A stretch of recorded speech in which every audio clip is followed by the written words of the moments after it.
السلام علیکم ورحمۃ اللہ وبرکاتہ۔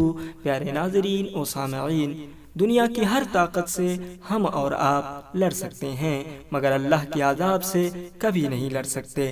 جیسے کہ ابھی کورونا وبا پھیل چکی ہے، اگر اللہ چاہے تو ہمیں بھی اس وبا میں مبتلا کر سکتا ہے، مگر اللہ نے ابھی تک آپ کو اور ہمیں اس وبا سے محفوظ رکھا، اس لیے اللہ کا لاکھوں شکریہ، اور اللہ سے دعا کرتے ہیں کہ اللہ ہمیں اور آپ کو اس وبا سے محفوظ رکھے۔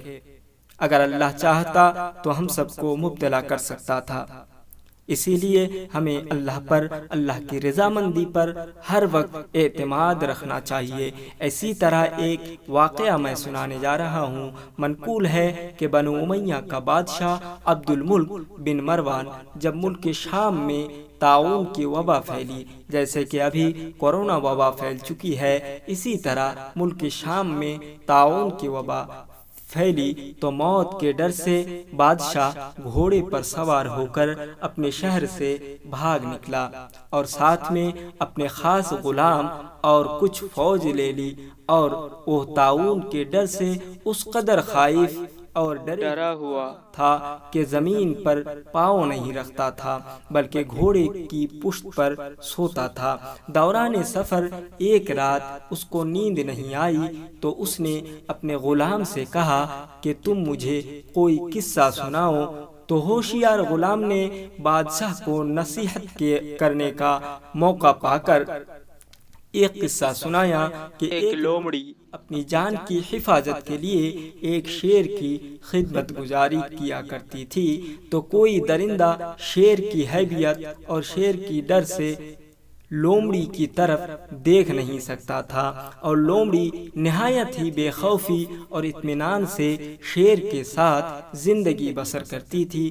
اچانک ایک دن ایک عقاب لومڑی پر جھپٹا تو لومڑی بھاگ کر شیر کے پاس چلی گئی، اور شیر نے اس کو اپنی پیٹھ پر بیٹھا لیا۔ عقاب ایک پرندے کا نام ہے۔ عقاب دوبارہ جھپٹا اور لومڑی کو شیر کی پیٹھ پر سے اپنے چنگل میں دبا کر اٹھا لیا، اڑ گیا، اور لومڑی چلا چلا کر شیر سے فریاد کرنے لگی۔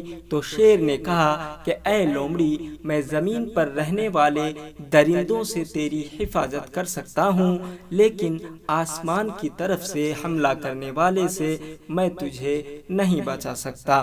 یہ قصہ سن کر عبد الملک بادشاہ کو بڑی عبرت حاصل ہوئی، اور اس کی سمجھ میں آ گیا کہ میری فوج اور ان دشمنوں سے تو میری حفاظت کر سکتی ہے جو زمین پر رہتے ہیں، مگر جو بلائیں اور وبائیں آسمان سے مجھ پر حملہ اور ہوں، ان سے محفوظ مجھ کو نہ میری بادشاہی بچا سکتی ہے، نہ میرا خزانہ اور نہ میرا لشکر میری حفاظت کر سکتا ہے۔